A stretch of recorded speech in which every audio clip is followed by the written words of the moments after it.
coaches, this is Coach Tall Guy. Welcome to my YouTube channel. Thanks for stopping by. If you could hit that subscribe button, that would be great. Today we're going to talk about coaching cues, and in particular coaching cues that you're going to use when you're teaching kids how to pass a soccer ball. So as we all know, passing is a huge part of the game, but sometimes we miss the boat in terms of who we're coaching to in terms of their ages, okay? So I see a lot of coaches out there as I walk fields, they're really trying to force like 5-, 6-year-old kids really get into passing.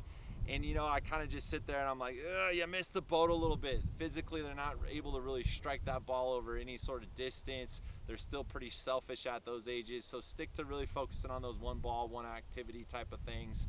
So lots and lots of dribbling. Now, as we start to progress and we get older, okay, those kids are turning 7 and 8, and definitely as they're 9 and 10, we want to start making sure that they understand the correct way to pass a soccer ball. So I'm going to talk about those coaching cues that you can use with your players. So let's just dive right in. So some of the coaching cues you're going to want to use, and cues in general are just quick reminders that activate the player's brain and gives them a reminder of, you know, hey, this is how I should pass a soccer ball. So one of the things we always want is we want to talk about heel down, toes up. Heel down, toes up. That's very important. So when a player gets their heel down towards the ground, all right, so if I come back here and I get my heel down towards the ground and my toes are naturally going to come up, and that's going to lock a player's ankle, okay? That means their foot is stiff, it's flat, and they're going to be able to strike that ball with the inside of their foot. And the reason we want them to strike it with the inside of their foot is we want more surface area on the soccer ball to help make a more accurate pass. All right, when kids are using their toes, they might get some power on their pass, but they lose a lot of accuracy because not much of their foot is actually connecting to the soccer ball. So one of the cues you can use with your players is heel down, toes up. I highly suggest you use that. A lot of players do this. They have their toes down and they have their heels up. And I see this a lot in players, and I kind of call it like my little ballerina feet or my fairy princess pose. We don't want that. We want that heel down, toes up. We want to lock that ankle so we can really get into that pass. Some other cues that you can use with players when they're learning how to pass a soccer ball is we want players to step into their pass.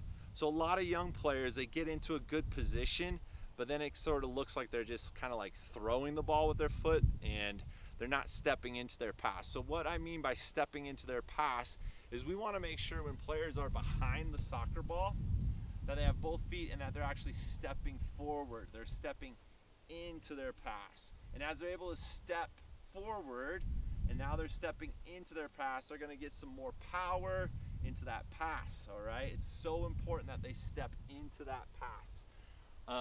So make sure heel down, toes up, stepping into the pass. Another thing that we want to encourage players is to hit just above the midline of the ball when they're making those passes. And the reason we want them to hit above the midline of the ball is it's going to keep the ball on the ground. When they start hitting below the midline of the ball, that's when the ball starts to go up, all right? And it's just much harder for young players to settle a ball that's in the air. If we can encourage those players just to hit above the midline of the ball, they're going to keep that foot over the midline. It's going to keep that ball on the ground, okay? Another little tip when you're teaching passing is we want to make sure that players' non-kicking foot, their plant leg, is more often than not pointed right at their target. If their non-kicking foot is pointed at their target and they're able to get into this position here where their non-kicking foot is pointed towards their target, well then more often than not that pass is going to follow the path of their non-target foot. So if I can get my non-target foot to look right at who I'm passing to, have it pointed right at the player I'm passing to, and then I get into this nice little kind of L technique here with my foot, heel down, toes up, and I step into my pass, that ball is going to go straighter, it's going to be more accurate. So when you're working with young players, it's really important that you use these coaching cues, okay? The little cues are going to activate their mind. It's simple, it's a couple words, it's easy for the child to remember. If you just like dive into passing and you go through, okay, well first you got to step into it, then you got to open up your foot, then you got to lock your ankle by getting your heel down and your toes up, and then when you hit that ball you want to make sure you follow through towards your target. That's just too much. But if within your practice session, if you're saying, hey, heel down, toes up, heel down, toes up. Or asking players, are our toes down first or is our heel down? Let them kind of come up with those answers, but these little cues are those like little reminders to help them when they're learning technique. All right, so as players continue to get older, there are different types of balls that they're going to need to know how to pass. Okay, so as those players are starting to get into those 9-10-year-old ages, not only do we want them to make a nice solid 5 to 10 yard pass, but we want to start introducing them on how to drive the ball. All right, how to hit a ball with the outside of their foot, exploring different ways to pass that ball. And again, can you think of some different cues if you're teaching different types of passes? So as a coach, if I'm going to teach a player to drive the ball, well, now I'm not having their heel down, toe up to make that driven ball. Now I'm asking them to open up their foot a little bit, get their toes down, and really hit through that ball in order to drive it, more like a shot. So things I might use with players, toes down, angled foot, okay, when I'm teaching driving the ball. Now, if I'm teaching a pass with the outside of the foot, you're gonna see a lot of players are gonna try to, again, come sideways. They're just gonna come here and try to pass a soccer ball. Well, we've got to get them to understand that they need to be here, angled, locking that ankle. And how do they lock that ankle? Well, they have to turn their foot in and get their toes down when they're making an outside foot pass, not their heel down. So it's different technique, which means they're going to need different cues. So again, depending on the age group that you're coaching, your cues are going to be a little different depending on what type of pass you're teaching them. But to sum it all up, coaches, to help your players out, particularly those young players, have an idea of what your cues are going to be to help them understand how to do the technique correctly. You're going to see a lot of kids doing some weird things, okay?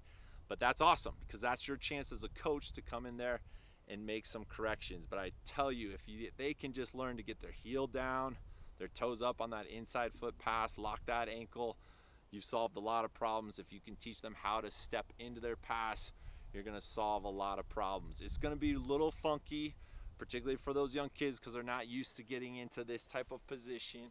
All right, they're not used to this. They're not used to getting their heel down, toes up, bending that knee and coming from the hips. They're going to want to kind of fling the ball. All right, they're going to do some crazy things. They're going to be very stiff. They're not going to get low. And we got to coach them up and get them how to strike that ball. And last takeaway is, again, just remember always the age group that you're coaching to and the level of play that you're with. Those are always things you're going to keep in mind when you're running a practice session and you're teaching a certain technique.